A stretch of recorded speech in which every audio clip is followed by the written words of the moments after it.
The Carolina Panthers have a massive opportunity to build on the positives that came about of the game on Sunday against the Cardinals, here this Sunday against the Atlanta Falcons, the first home game of the season.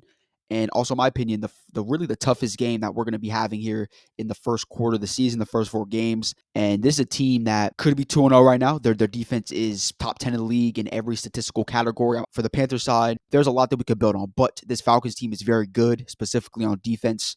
And it's going to be very interesting to see how Dave Canales and just his team schemes up on both sides of the ball on Sunday. In this video, I'm going to basically give y'all a deep dive analysis of the Falcons and what we can do to exploit maybe some of the weaknesses that they have, which is not a lot right now. I feel like the first 2 weeks of the season, they're a very well coached, just a built team overall. They have a very good young core players, which I mentioned in the offseason after the draft. They had a very good draft, and everybody was like, really? No, they didn't. Because we're Panther fans and we like to be biased. They had a very good draft. They took every player that we wanted, but because of the Falcons, you want to downgrade them. They're a good team. This is the toughest game in terms of team-to-team matchup wise that we're going to have the first four games, but there's a lot to build on, an opportunity this Sunday. So if you guys are new, we're on the road to 1K. We're so close. Subscribe for me. Let's get right to it. First out of the ball, I do want to touch on when it comes to the Falcons is their defense, because this is the strength of their team right now. I thought the offense was going to be their biggest strength this season. Having one of the best duos in the backfield with Bijan and Tyler Algier. Turns out their passing game has been very lackluster so far with Michael Penix. I'm going to touch on them, that side of the ball, here in a second. A very good defense. They're currently fourth against the pass. A lot of that has to do with the pass rush with their rookies and Leonard Floyd. They're 14th against the run. Their stats to back that up too, and they're 6th in getting pressure with their pass rushers, okay? The reason why their defense is so good is because of their rookie pass rushers with Jalen Walker and James Pearson, also having a guy like Leonard Floyd being one of the best overall edge rushers in the NFL. James Pierce has the 5th highest pass rush win rate so far in the first 2 weeks out of 24% in the NFL. The highest on the team, 5th highest in the NFL. And also, Leonard Floyd has a 23% pass rush win rate, which is 6th in the NFL, which is why they're 6th in getting pressure this season. Jalen Walker does have 8%. It's kind of low. He's kind of getting his feet wet. He had a sack last game against the Vikings. This is a very good edge room. And this is a big thing to mention because, as you know, we're starting to get injured here for the Carolina Panthers on the offensive line. Obviously, you still have Taylor Moton and Icky.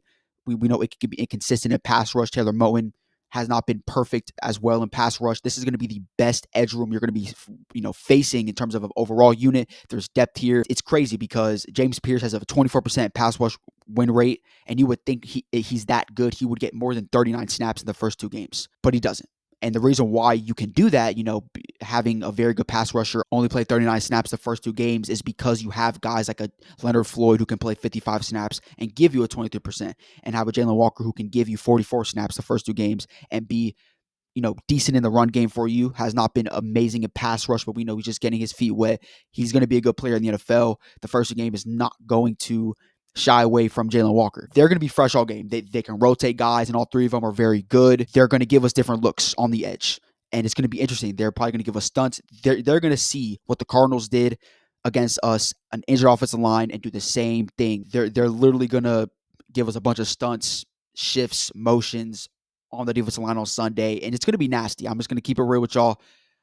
It could get nasty when it comes to the offensive line on Sunday, because obviously we're starting Chandler Zavala at right guard for Robert Hunt, and we're starting Cade Mays at the center position. We can argue if we upgraded there at center, but we're still starting 2 new offensive linemen, and we lost our best offensive lineman in Robert Hunt. Both are on IR.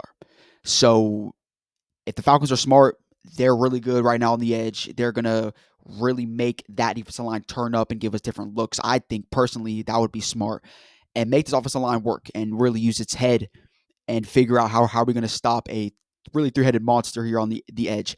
That's why it's worth mentioning. How can we exploit that? You just got to be smart in protections. You got to be smart protections. Double teams, obviously, going to be smart, especially if they bring stunts. You have to be able to counter that as an offensive line, especially an offensive line that is going to be banged up. It's going to be banged up. So that's the first thing. That's the biggest thing, because this is arguably the best part of their defense, is the pass rush and the defensive line so far this season. Their run game and how they stop the run in the middle.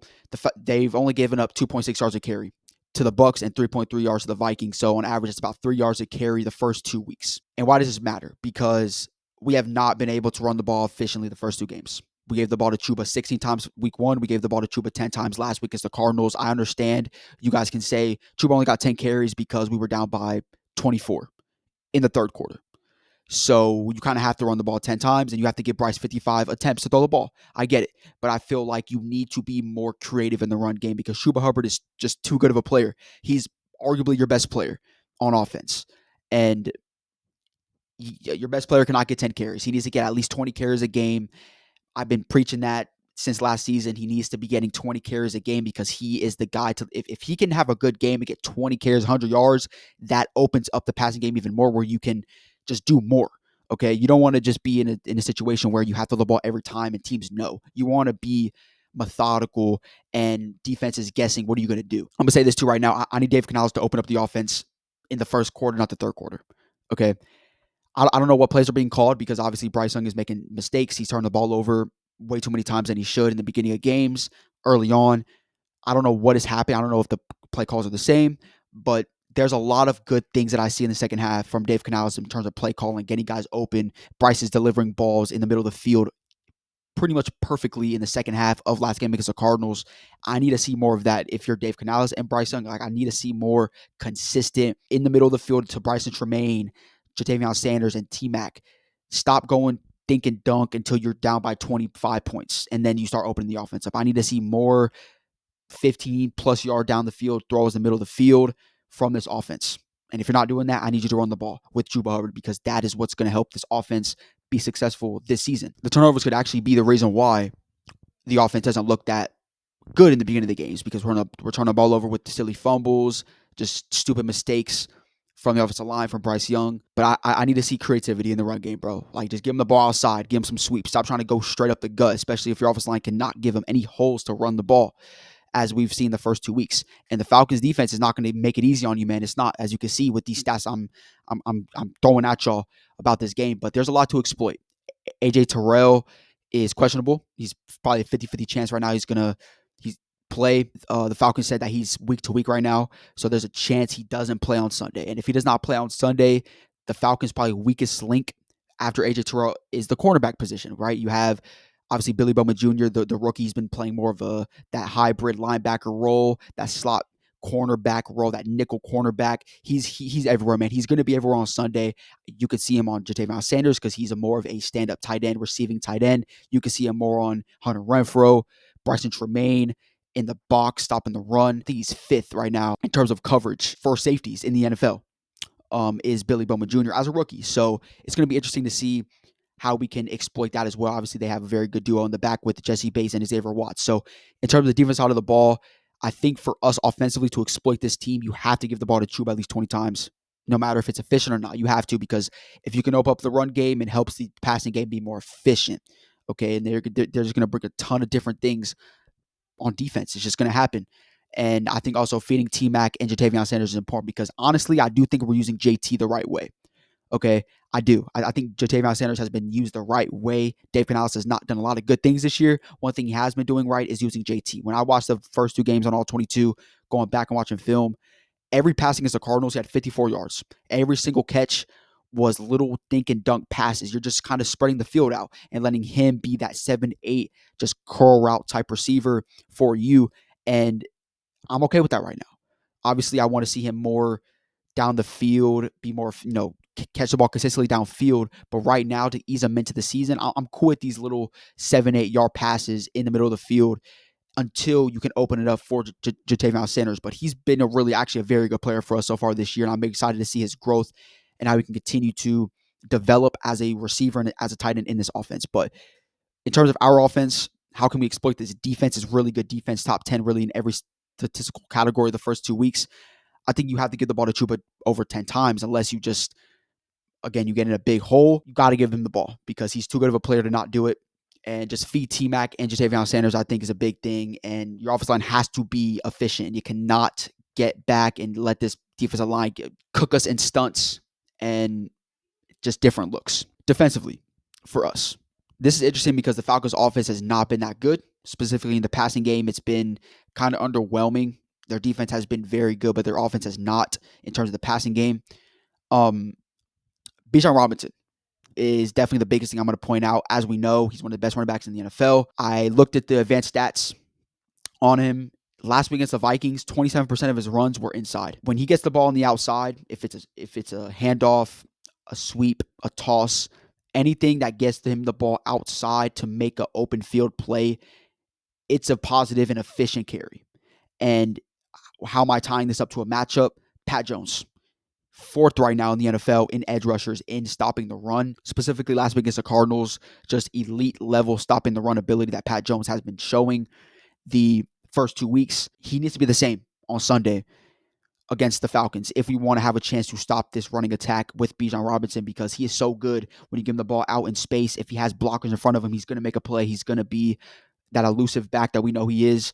And Pat Jones has been very good against the run. And I need him to be able to set the edge on Sunday if they go his way.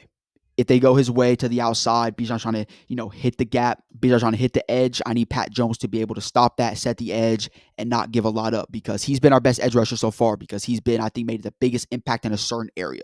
No one has really made an impact so far this year getting sacks. I think last week, Princely was the only guy to have a sack so far this year, the first 2 weeks. No one's, really been efficient in that sense. Pat Jones has been pretty much elite against the run. So he's definitely been our best edge rusher, I think, so far this year when it comes to an overall sense, and who's made the biggest impact in a certain area. But I need our young edge rushers to be as good as the Falcons on Sunday, because you have to get pass rush, man, because at the end of the day, if you cannot get pass rush on Sunday, Michael Penix will find a way. As we saw last year when we could not get pass rush at all in week 17, week 18, when we won 44-38, you could not get pass rush. Michael Penix figured out how to dink and dime you in middle of the field, long plays. Okay, at the end of the day, any quarterback at this level will most likely be able to throw the ball if you give him time. Simple. You need to pressure him. I need Princely to have a big game on Sunday. I think he's our best pass rusher right now. I need Princely to have a big game in week 3, get another sack for us, just start stacking those days, those weeks as a young pass rusher, and figure out a way to just exploit his flaws as a quarterback. Okay, at the end of the day, he's not a perfect quarterback. He's still young. He's still learning. Exploit those flaws right now that he has. If it's accuracy issues, just controlling himself in the pocket, you need to exploit those issues that he might have here as a young quarterback. And I think we can do it, but it's going to be important. I think stopping the run is going to be the biggest key. As I mentioned, Drake London, obviously, I want JC to be on him every single snap, because that's just the matchup I want. But we know our defense coordinator is pretty stupid at his job, and he's going to be floating around no matter what. He's going to be on Drake London sometimes. He's not. It is what it is. But we know whoever JC's going to be on so far. The stats are out. We see JC Horn is giving up a 0% QB rating so far this year when he's on receivers and quarterbacks throw his way. Trevor Lawrence and Kyler Murray did not look JC Horn's way, but like 5% of each game. But when they did, it was either interception or it was an incomplete pass, and he just made a play on the ball. So Michael Penix might not look at JC's way, but if he does, I actually think there could be an interception today on Sunday for JC. I really do. I think if Michael Penix just stares him down and makes a bad decision, JC could make a play on Sunday. I have a feeling that could happen, but we need some turnovers. We need to win the turnover battle as well, because at the end of the day, I think this team is not built to win if you don't win the turnover battle. You can't turn the ball over +1, +2, and expect to win the game. Just don't think that's where we're at right now, roster-wise, and you just can't do it, man. And Bryce needs to make sure he doesn't turn the ball over. That's just the biggest thing, bro. You cannot turn the ball over for Bryce, but that's the biggest thing. Do I think we're going to win this game? No, I don't. I think it's going to be a good game. I think we're going to keep this close. I don't, because we're at home. I don't think it's going to be a blowout like the Cardinals game was in the beginning. I think it'll be a good game all throughout, but I think that they're going to either make a stop on us when it comes to the defense side of the ball, or we're not going to be able to stop them on the last drive, like a field goal or whatever. But it's going to be a good game. It's going to be entertaining. I think I should watch it. It's a divisional game. So if we win this game, the hype's going to be back up, because we beat the Falcons, a rival, and we won our first game. So I'm excited personally. If we lose this game, I'm kind of going to be like heated a little bit, because we're going to be 0-3 and it's like win a game. But won't be shocked if we lose, because we're the Panthers and that's where we're at. But if you guys enjoyed this video, make sure you like, subscribe, turn on post notifications, because I'm going to be dropping consistent content for you guys. We're on the road to 1K. We're so close. I would not be here without you guys. I appreciate all y'all for tuning in and subscribing up to this point. I have some great things coming soon for you guys when it comes to this channel, new channels potentially. So if you guys enjoy this type of content, subscribe for me. With that being said, I'll see you guys next video. Peace.